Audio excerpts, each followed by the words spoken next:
How to fix Facebook Marketplace isn't available to you. So if you want to fix Facebook Marketplace isn't available to you, then first you need to check your network connection. After checking your network connection, you need to open up your Play Store, go with search, and under search you need to search for Facebook and make sure if you have any updates, then you just need to simply go and update the application.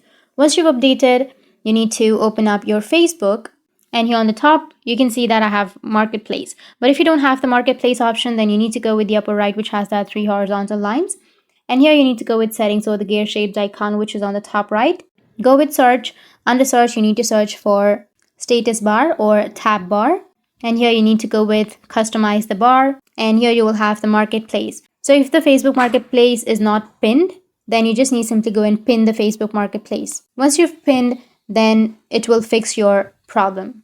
Make sure that the Marketplace is not hidden. Make sure that it is in the pin section. So that's how you can fix your Facebook Marketplace isn't available. And if you have any questions, feel free to comment below. Thanks for watching.